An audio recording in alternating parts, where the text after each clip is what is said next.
New Relight opticals and computerised I clinic. हमारे यहाँ Sarojini hospital के आई स्पेशलिस्ट डॉक्टर अवेलेबल। अपनी आंखों का मुफ्त मुआयना करवाइए। जी हाँ, sun glasses 99 onward, any number glasses from 250 onward, contact lenses any colour ₹99 onward. जो हजरात 60 साल की उम्र से ज्यादा है, हज और उम्रा जाना चाहते हैं, उनके लिए बिल्कुल free number glasses, free home delivery और free eye checkup. New relight optical, Talab Katta, main road, opposite. अस्सलाम वालेकुम नाज़रीन, मैं मोहम्मद आजम RH9 न्यूज में आपका खैर।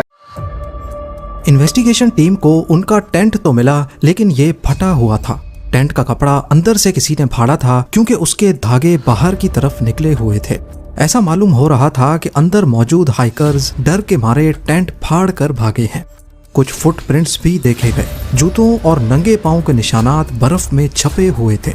हाइकर्स का कैमरा और उसमें मौजूद कुछ अजीब फोटोग्राफ्स भी मिली, लेकिन पूरी क्रिमिनल इन्वेस्टिगेशन, फोटोग्राफ्स और रजिस्टर में हुई हर दिन की एंट्री होने के बावजूद ये केस पिछले 65 सालों से सॉल्व नहीं हो सका। ये कहानी है माउंटेन ऑफ द डेड की, और इस हादसे को ड्याटलोव पास इंसिडेंट के नाम से याद किया जाता है। 23 जनवरी 1959 की सुबह को हाइकिंग टीम के 10 लोगों ने ट्रेन पकड़ी और साइबेरिया के यूरल माउंटेन रेंज की तरफ निकल पड़े। इस ग्रुप में 8 लड़के और 2 लड़कियां थीं, जिनमें इगोर ड्याटलोव उनका ग्रुप लीडर था। इन्होंने अपने साथ एक रजिस्टर रखा हुआ था, जिसमें पल पल की खबरें लिखी जा रही थीं। ट्रेन के सफर के दौरान ग्रुप लीडर इगोर ड्याटलोव ने रजिस्टर में एंट्री की, जिसकी ट्रांसलेशन है, मुझे हैरानी है कि इस सफर में कौन सी नई चीज हमारा इंतजार कर रही है। क्या कुछ नया होने वाला है? अगले कुछ दिनों तक ग्रुप ने ट्रेन, बस, ट्रक और घोड़े पर सफर किया, और आखिरकार वो पैदल और अपनी स्कीज पर आगे बढ़ना शुरू हुए। 28 जनवरी को यूरी यूडेन नामी एक हाइकर की तबीयत बिगड़ गई और उसने वापस जाने का फैसला किया, जबकि बाकी 9 हाइकर्स ने प्लान को आगे कंटिन्यू किया। ये उस लम्हे की फोटोज हैं जब यूरी अपने 9 साथियों से अलग हो रहा था, लेकिन क्या मालूम था उसको कि आज के दिन ये उनको आखिरी बार देख रहा है। 9 लोगों के ग्रुप ने अपना सफर बर्फीली वादियों में जारी रखा और डायरी के साथ साथ कैमरों का इस्तेमाल करके सभी लम्हों को डॉक्यूमेंट करना शुरू किया।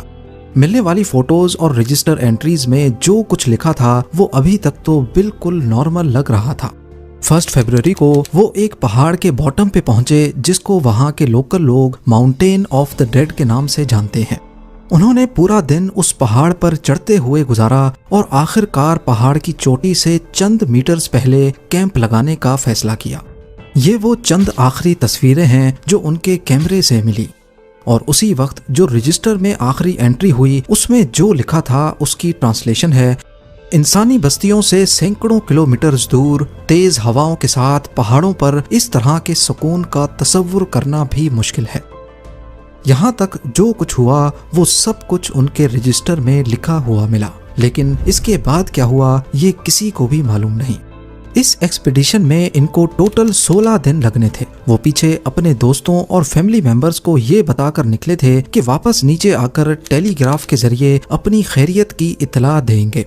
रिश्तेदारों और दोस्तों के लिए परेशानी बढ़ती जा रही थी, क्योंकि 16 दिनों को गुजरे भी 15 रोज बीत चुके थे, लेकिन ना ही ग्रुप लीडर ड्याटलोव या किसी भी ग्रुप मेंबर की कोई खबर आई।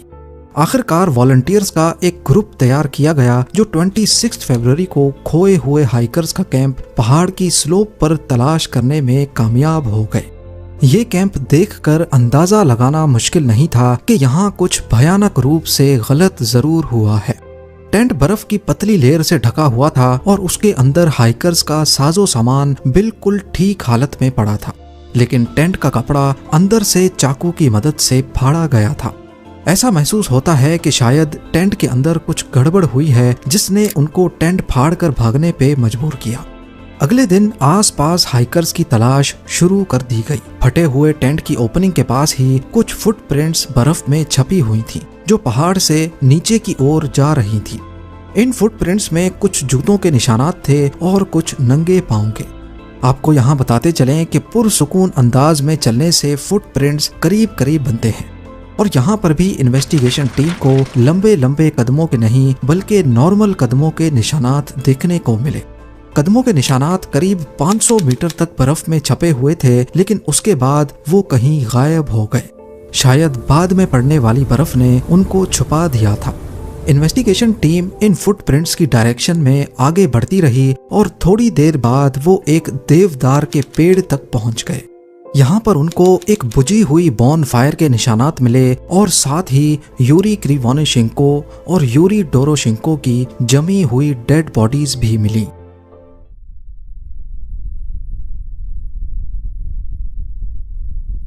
नौ हाइकर्स की लाशें ढूंढने में अगले 2 महीने लग गए। पहले 2 हाइकर्स ने बहुत कम कपड़े पहन रखे थे। ना कोई जैकेट्स थी, ना पैंट्स, ना ही ग्लव्स, टोपी, जूते और ना ही कोई ऐसी चीज जो कि इतनी ठंड में सर्दी से बचने के लिए पहनी जाती हैं। इनको सिर्फ हल्की शर्ट्स और अंडर पैंट्स पहनी हुई थी। वेदर आर्काइव में देखा गया तो मालूम पड़ा कि जब इनकी मौत हुई तो उस वक्त यहाँ का टेम्परेचर करीब -30 डिग्री सेल्सियस था, लेकिन उनके कपड़े ऐसे थे जैसे गर्मियों के मौसम में पहने जाते हैं। लेकिन ऐसा क्यों था? पास मौजूद देवदार के दरख्त पर भी कुछ अजीब निशानात मिले। इसकी शाखें 5 मीटर तक टूटी हुई थीं, जैसे इन्होंने अपनी जान बचाने के लिए रात के अंधेरे में इस पर चढ़ने की कोशिश की हो। अगले 3 हाइकर्स की लाशें भी टेंट और देवदार के दरख्त के बीच से ही बर्फ में दबी हुई पाई गईं।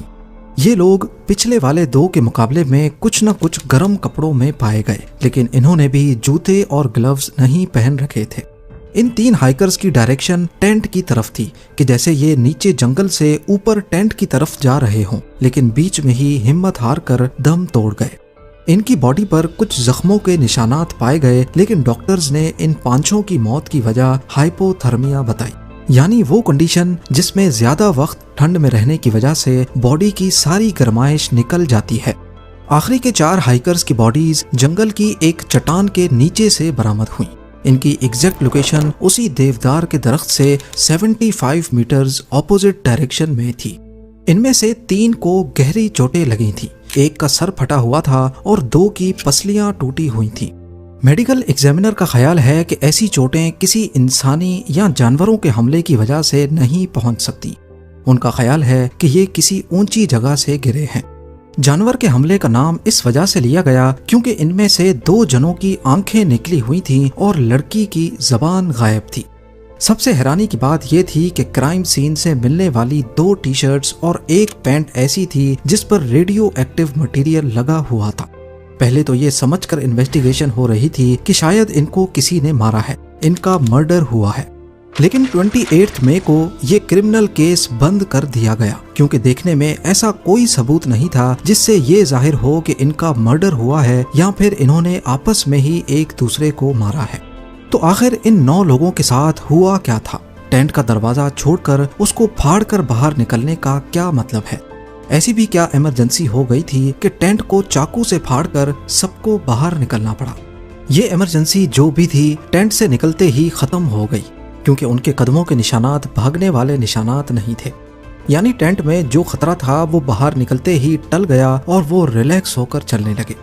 ऑफिशियल रिपोर्ट के मुताबिक 9 में से 6 हाइकर्स की मौत हाइपोथर्मिया की वजह से हुई, लेकिन इनकी कंडीशन देखकर यकीन लाना मुश्किल था कि ये ठंड की वजह से मरे हैं। अभी तक इस केस को इंटरनेशनल कवरेज मिल चुकी थी। Странное исчезновение в горах Северного Урала группы американских документалистов. हाइकर्स के फैमिली मेंबर्स और कई लोगों ने सोवियत यूनियन की हाइपोथर्मिया वाली कहानी के खिलाफ आवाज उठाना शुरू कर दी। उनका मानना था कि सोवियत सरकार हाइकर्स की मौत के ऊपर पर्दा डालकर असल वजह छुपा रही है। खास तौर पर जब 3 कपड़ों से रेडियो एक्टिव पार्टिकल्स मिले तो सबका ख्याल गया न्यूक्लियर टेस्ट की तरफ।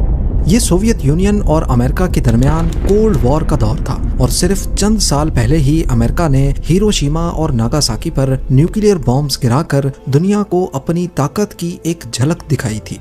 उसके बाद सोवियत यूनियन ने भी कई न्यूक्लियर टेस्ट्स करना शुरू कर दिए थे। लोगों का ख्याल था कि सोवियत यूनियन ने इस पहाड़ पर चुपके से कोई न्यूक्लियर टेस्ट किया है जिसकी रेडिएशन की वजह से 9 हाइकर्स की जान गई है और अब ये हाइपोथर्मिया को वजह ठहराकर केस को रफा दफा करना चाहते हैं। इन्वेस्टिगेशन टीम इस केस को मुख्तलिफ एंगल से देख रही थी। एक मौके पर एवलांच को भी इस हादसे की वजह ठहराया गया। हो सकता है कि रात के पहर उनको एवलांच महसूस हुआ हो तो सारे टेंट छोड़कर भाग गए, लेकिन एवलांच वाली थ्योरी कुछ हजम ना हो सकी, क्योंकि अगर एवलांच आता तो टेंट जिस बर्फ की पतली लेयर से ढका हुआ था वो बहुत मोटी लेयर होती। दूसरा ये कि ग्रुप लीडर इगोर ड्याटलोव एक एक्सपीरियंस्ड हाइकर और स्कीयर थे। वो किसी ऐसी जगह टेंट लगाते ही नहीं जहां एवलांच का खतरा हो। इस हादसे के बाद 100 से ज्यादा एक्सपीडिशंस हुए, लेकिन किसी ने भी यहाँ ऐसी कंडीशन नोटिस नहीं की जिससे एवलांच बन सकता हो। हाँ, इस पहाड़ पर खतरनाक कंडीशंस जरूर एक्सपीरियंस की गई, वो भी अप्रैल और मई के महीनों में, क्योंकि तब बर्फ पिघल रही होती है। जबकि ये 9 हाइकर्स फरवरी में गए थे जब ऐसी कोई कंडीशन नहीं थी।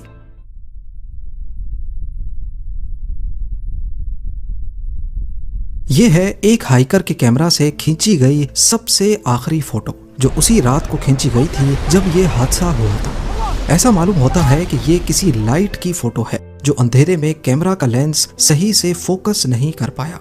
इस फोटो की वजह से नई थ्योरीज जन्म लेने लगी। कुछ लोगों का मानना था कि ये आसमान में किसी अनआइडेंटिफाइड फ्लाइंग ऑब्जेक्ट की फोटो है, तो कुछ ने कहा कि ये टेंट के ऊपर लगी इमरजेंसी लाइट या फिर कैंडल लाइट की फोटो है। एक बात तो तय है कि ये जिस चीज की भी फोटो है, चाहे वो रॉकेट हो, यूएफओ या फिर कोई मीटियोराइट, वो चीज इनके पास आकर नहीं गिरी। अगर ऐसा होता तो बर्फ के अंदर से जब डेड बॉडीज मिल सकती हैं तो किसी चीज के क्रैश होने का मलबा क्यों नहीं मिला। इस आखिरी फोटो की असल हकीकत भी कभी मंजर आम पर ना आ सकी। तो फिर हमारा असली सवाल अभी तक वही है कि आखिर ड्याटलोव पास के हादसे की असल हकीकत क्या है। क्यों उन्होंने टेंट को अंदर से फाड़ा था, कैसे कुछ हाइकर्स को खतरनाक चोटें लगीं और क्यों उन्होंने इतनी ठंड में भी इतने पतले कपड़े पहन रखे थे, जबकि ये सारे एक्सपीरियंस्ड हाइकर थे। सच्चाई जानने के लिए हम उस टेंट की तरफ रुख करते हैं जो असल में जंजीर की सबसे पहली कड़ी है। 1-2 रात पहले की फोटो में देखा जाए तो टेंट में से एग्जॉस्ट पाइप निकल रहा है। ये एग्जॉस्ट पाइप और अंदर रखा स्टोव यानी चूल्हा ग्रुप लीडर ड्याटलोव ने खुद बनाया था। हादसे वाली रात उन्होंने ये स्टोव इस्तेमाल भी किया था, क्योंकि टेंट के अंदर से पका हुआ खाना भी मिला है। हो सकता है कि जब एग्जॉस्ट पाइप को बंद किया गया हो तो उसमें कुछ जलते हुए कोयले रह जाने की वजह से आग हादसाती तौर पे दोबारा भड़क गई हो। जब टेंट मिला तो उसमें एग्जॉस्ट पाइप नहीं लगा था, यानी अगर आग लगी होगी तो उसका धुआं बाहर निकलने के बजाय अंदर ही जमा हो रहा था, जिससे अंदर मौजूद हाइकर्स का सांस घुटना शुरू हो गया। यही एक वजह समझ आ रही है कि उनसे धुआं कंट्रोल नहीं हुआ और वो फौरन टेंट को फाड़कर बाहर निकल आए। इस थ्योरी को प्रूव करने के लिए एविडेंस भी मौजूद है, क्योंकि हाइकर्स के जिस्म और कपड़ों पर जलने के निशानात भी पाए जा चुके हैं और कुछ के मुंह से खून भी निकला हुआ था। आपको यहाँ बताते चलें कि खांसी के साथ खून के आने की एक वजह बहुत ज्यादा अनफिल्टर्ड धुएं को इनहेल करना है। बाहर निकलने के बाद ये आराम आराम से चलकर अपने लिए शेल्टर तलाश करने लगे। कुछ हाइकर्स बगैर गर्म कपड़ों के टेंट से निकले थे। शेल्टर की एक जगह इनको पहले से मालूम थी, इसीलिए वो नीचे पेड़ों के पास चले गए। वहां एक बॉन फायर स्टार्ट की, जिसके बुझे हुए कोयले देवदार के दरख्त के साथ इन्वेस्टिगेशन टीम को भी मिले थे। 4 हाइकर्स जिन्होंने ज्यादा कपड़े पहन रखे थे वो जंगल में लकड़ियां तलाश करने के लिए थोड़ा और डीप चले गए। वहां चट्टान पर एक छोटा एवलांच ट्रिगर हुआ और वो नीचे पत्थरों में जा गिरे। चट्टान से गिरने की वजह से इनको खतरनाक चोटें लगी। सर फट गया, पसलियां टूट गईं और चेस्ट में इंटरनल ब्लीडिंग भी शुरू हो गई।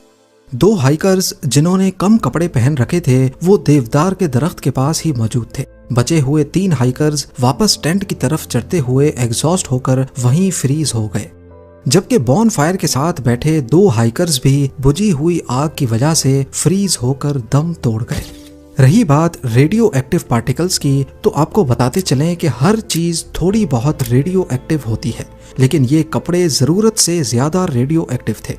ग्रुप का एक मेंबर अलेक्जेंडर कोलिवाटोव पहले एक न्यूक्लियर फैसिलिटी में जॉब करता था और जॉर्ज क्रिवानोशेंकोव एक top secret Soviet nuclear production plant में काम करता था।